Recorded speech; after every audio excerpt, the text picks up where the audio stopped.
Vencedores e perdedores do GP do Azerbaijão de 2025. Depois de uma semana sem corrida, a gente teve então o final de semana do Azerbaijão e agora a gente vai ter mais uma semana sem nenhum evento da Fórmula 1 para poder pensar um pouco na situação do campeonato, especialmente os pilotos da McLaren sentarem um pouco e avaliarem a situação deles no campeonato, porque ontem definitivamente a McLaren não estava parecendo mais aquele carro que a gente está acostumado, mesmo em pistas que eles não estavam tão dominantes como foi o caso da Itália. Eles ainda tinham um carro para brigar lá em cima. Aqui no Azerbaijão, claro, você teve o Piastri abandonando muito cedo e também largou muito mal, seria uma corrida difícil para ele de qualquer forma. E o Norris tendo muita dificuldade de sair lá do trenzinho do Lawson, de conseguir passar o Tsunoda.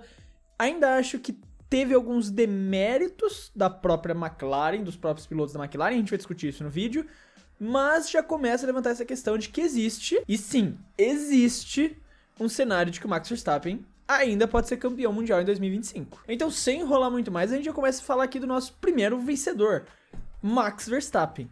Uma corrida impecável, quando ele se sente confortável, quando ele tá bem com o carro, ele consegue destruir a corrida. E essa era uma aposta minha de que a Red Bull seria a grande surpresa do final de semana. O Laurent Mekies já vinha melhorando, pelo menos a questão do clima do carro. Inclusive, nessa segunda-feira saiu a notícia de que o Christian Horner foi oficialmente desligado da Red Bull. Ele ainda tinha cargos lá dentro, ainda não tinha sido acertado totalmente o seu desligamento. Ele sai hoje. Mas o Laurent Mekies já estava começando a colocar a mão. Já dava para sentir o dedo lá do Laurent Mekies na Red Bull. E a equipe começou a ter bons resultados agora, que realmente teve um tempo para ele começar a ter alguma diferença. Eu lembro que depois que ele chegou, 2 corridas depois que ele chegou, já tinha algumas pessoas cobrando, falando, não, que ele não vai dar certo, que olha a situação da Red Bull. E Fórmula 1 não funciona dessa maneira. Fórmula 1 depende de muito mais tempo do que, por exemplo, no futebol, que você consegue fazer ajustes táticos, mudar uma escalação assim de uma hora para outra. Para que um chefe de equipe comece a ter mudanças significativas dentro da equipe, você precisa esperar papo de um mês. E um mês depois, a gente tá vendo ali uma Red Bull muito mais equilibrada, uma Red Bull que chega muito melhor e entrega um carro capaz pro Max Verstappen vencer corridas. E quando ele tem isso, ele pega um carro bom e leva pro próximo nível. A Red Bull de hoje é um carro bom, não é um carro horrível como as pessoas estão pintando. É um carro bom, só que um piloto genial num carro bom transforma ele num carro incrível, que é o que o Verstappen fez. Dominou de ponta a ponta, botou o pé na mesa e falou, se vocês derem abertura, se de qualquer forma vocês derem a mínima abertura pra mim, eu vou vencer esse campeonato. É algo que hoje você só consegue imaginar um piloto como o Verstappen fazendo. E ele vence mais uma corrida e não só vence, como destrói a corrida inteira. Classifica, foi um grande chelem dele, ele fez mais um grande chelem. Foi o 6º grande chelem da carreira do Verstappen, o que é até curioso de pensar que é só o 6º, considerando o que ele fez, né, na temporada de 2023, você até imaginaria que eram mais. Mas esse é só o 6º grande chelem, larga da pole, vence de ponta a ponta, em nenhum momento perde a liderança, nem quando faz a parada dele. Então, uma corrida impressionante do Max. Inclusive numa pista que as pessoas costumavam dizer que era a pista mais fraca dele, tanto que ano passado, você pode argumentar que foi uma das piores corridas do Max nos últimos 5 anos, o GP do Azerbaijão do ano passado. Foi péssima a corrida dele lá. Ele ficou lá atrás do pelotão, ele termina pontuando, mas ele fica lá atrás a corrida inteira. Mas de qualquer jeito, isso com certeza ficou pra trás, porque ontem, quando esse vídeo tá no ar, ele destruiu a corrida e mais do que merecedor de vencer essa corrida e de estar sendo discutido. E se as McLarens não tomarem cuidado, ele vai sim, se as McLarens não melhorarem, ele vai sim disputar esse título mundial. O que leva a gente até para o próximo ponto, perdedor Oscar Piastri. E aqui é um ponto que a gente precisa ter uma discussãozinha, porque o Piastri deu uma baita de uma pipocada ontem. Não só o Piastri, como o Norris também, a gente já vai falar disso, mas sim, o Oscar deu uma grande de uma pipocada na corrida de ontem. A batida dele no muro foi uma baita de uma pipocada. Ele largou mal, já começou que ele largou, não sei o que foi aquela largada.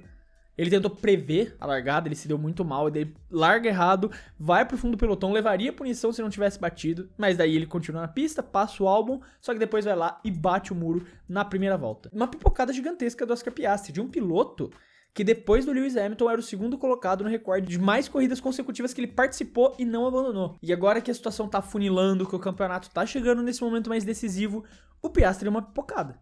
Foi uma sequência de erros bizarra do Oscar, não só hoje, mas ontem na classificação, porque ele também erra na classificação e bate o carro no muro.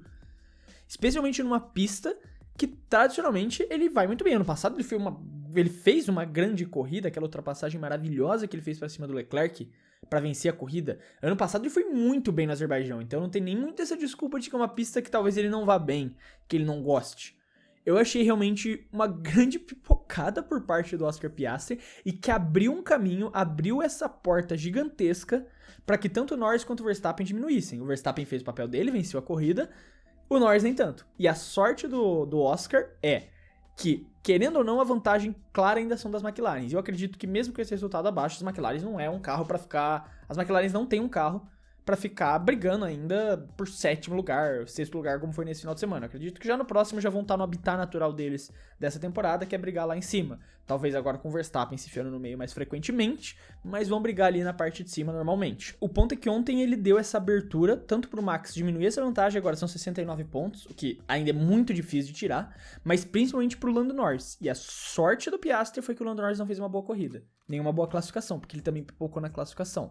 Essa foi a grande sorte do Oscar Piastri, que a situação dele ainda tá viva, mas a gente ainda tem 7 corridas até o fim desse campeonato, e do jeito que tá, eu não boto mais tanta certeza assim não na mão dos pilotos da McLaren.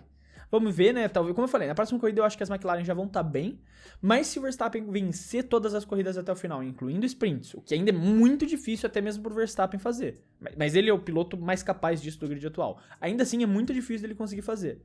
E os pilotos da McLaren não conseguirem se manter logo atrás dele, em todas as corridas, pode acontecer uma das maiores viradas da história desse campeonato e seria uma baita de uma pipocada. Se o Oscar Piastri perde esse Mundial, é papo da pior pipocada de todos os tempos. Vencedor, Carlos Sainz. Agora ele com certeza não tá nem aí, porque essa pipocada na McLaren significou a possibilidade do Carlos botar essa Williams no pódio. Com essa pipocada, com todo esse caos que aconteceu nesse final de semana, o Carlos foi consistente.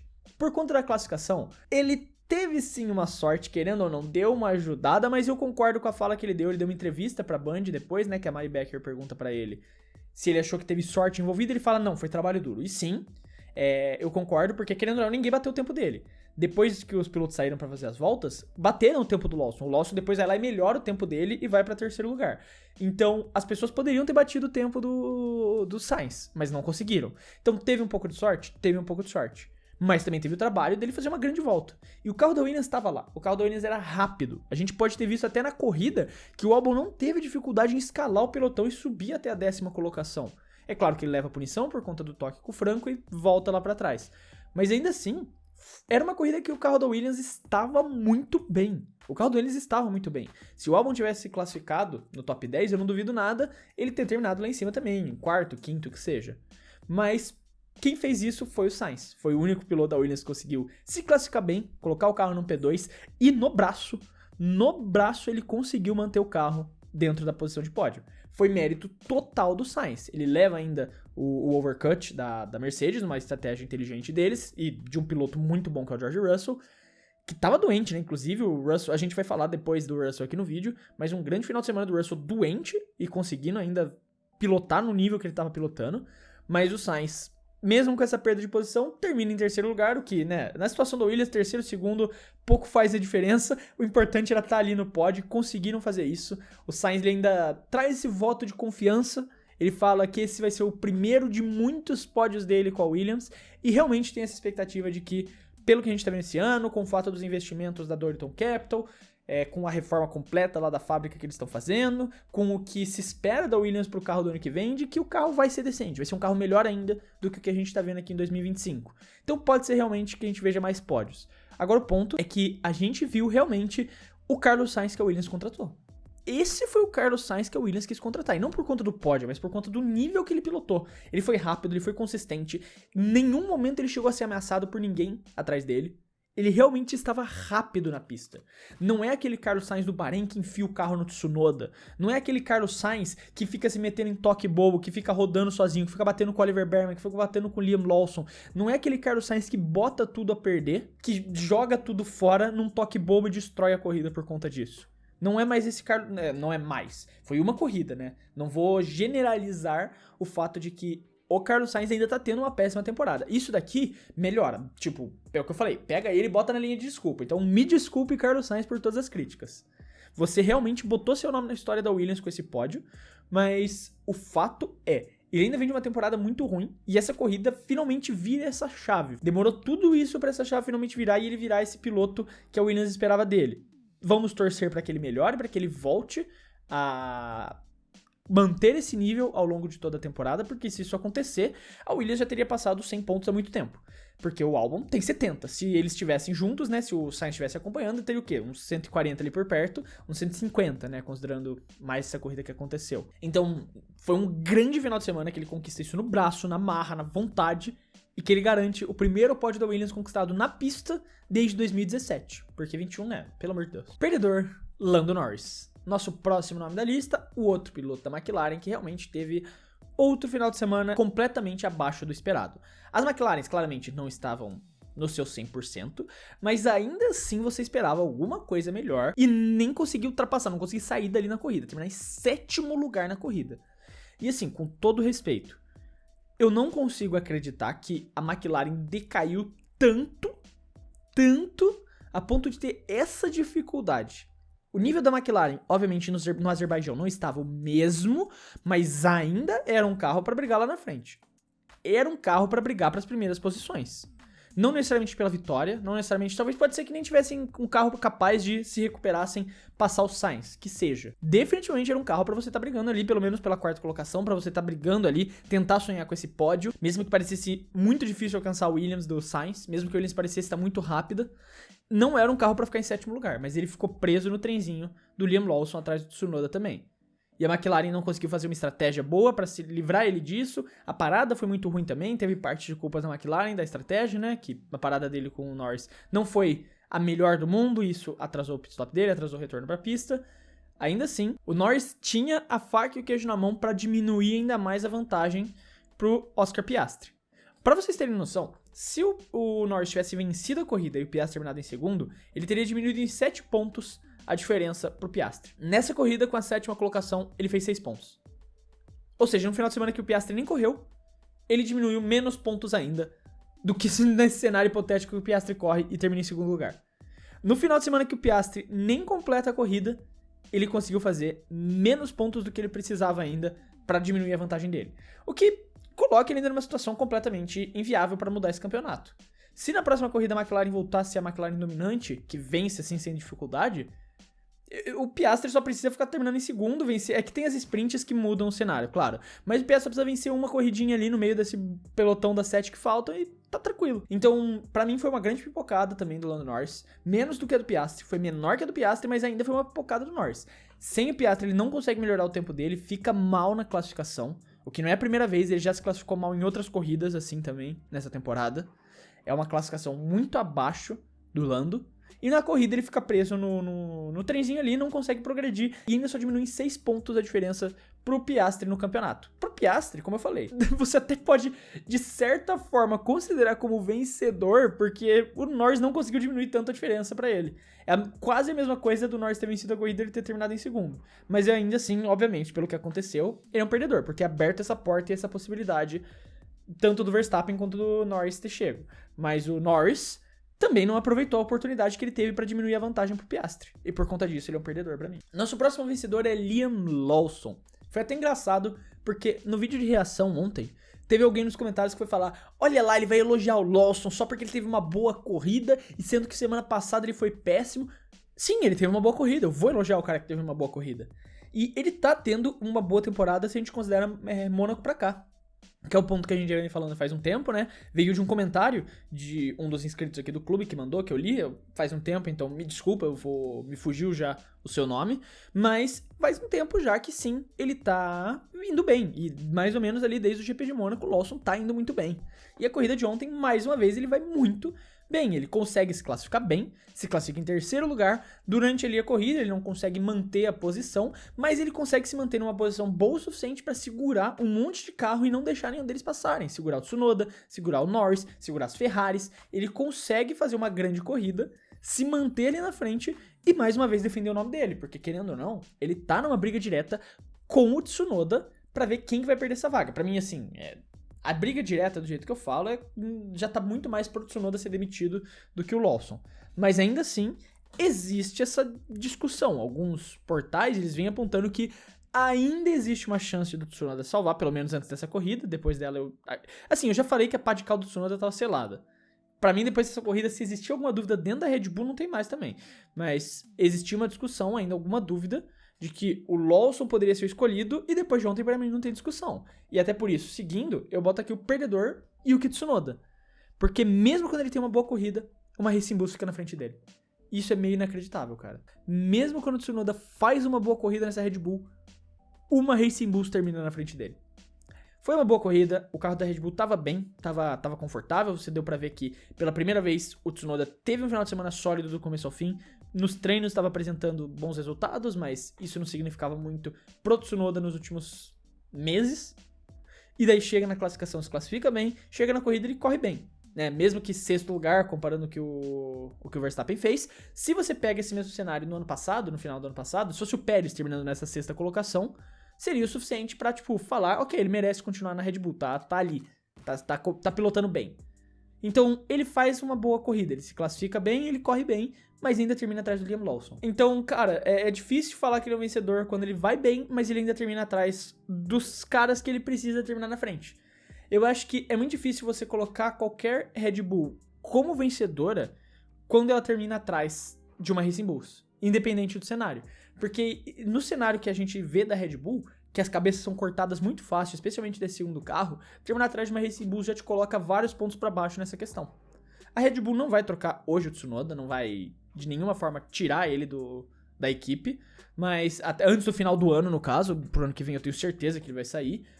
Mas pra mim já sela, assim, né? Tipo assim, pra mim já não tinha discussão. Mas alguns portais falavam que dentro da Red Bull ainda tinha essa discussão. E se ela existia, pra mim depois desse final de semana, com a grande corrida do Lawson, acabou. Nosso próximo vencedor é a Mercedes. A gente teve os dois pilotos da Mercedes fazendo um grande final de semana.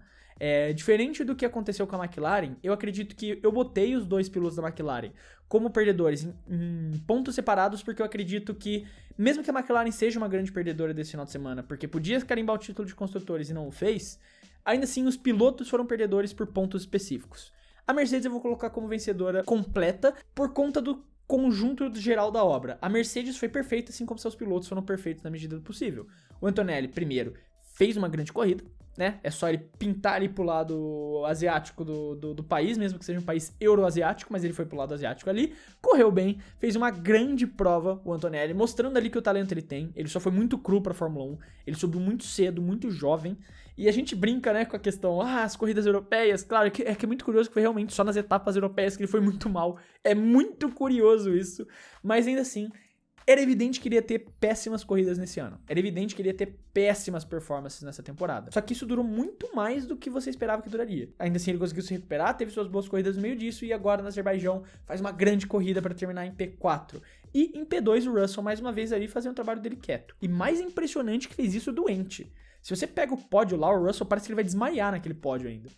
Foi uma grande corrida do Russell. Mesmo assim, doente, não se aguentando, ele faz uma grande corrida. Cara, ele teve um ritmo muito forte a corrida inteira, possibilitou a Mercedes de fazer a estratégia do overcut, de manter ele mais tempo na pista, parar depois e voltar na frente ainda do Sainz. Foi uma grande corrida do Russell, uma grande corrida do Russell. E por conta disso, da grande corrida do Antonelli, da grande corrida do Russell e da estratégia bem feita na Mercedes para ajudar os seus dois pilotos, a Mercedes reassume o segundo lugar no campeonato de construtores.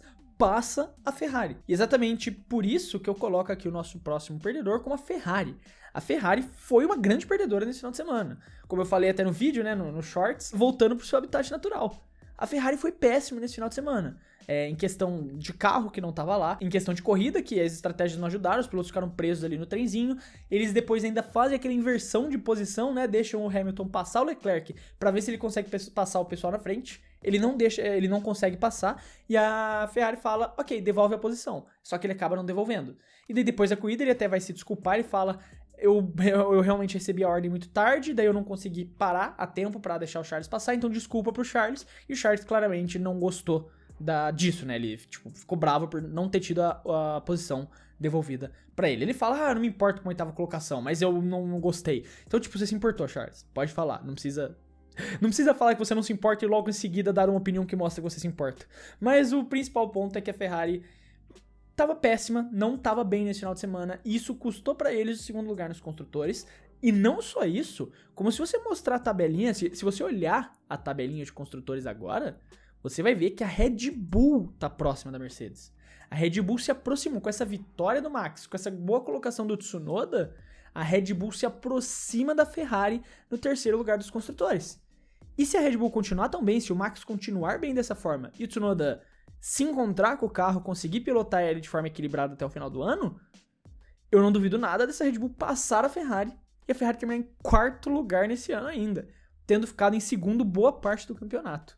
Então, um final de semana esquecível da Ferrari, que os dois pilotos até tinham um ritmo, apesar de na classificação o Hamilton ter caído no Q2 e o Leclerc ter feito o que fez na classificação, né? Ter perdido a oportunidade na classificação de ter jogado fora a classificação, né? O Q3, a volta dele no Q3.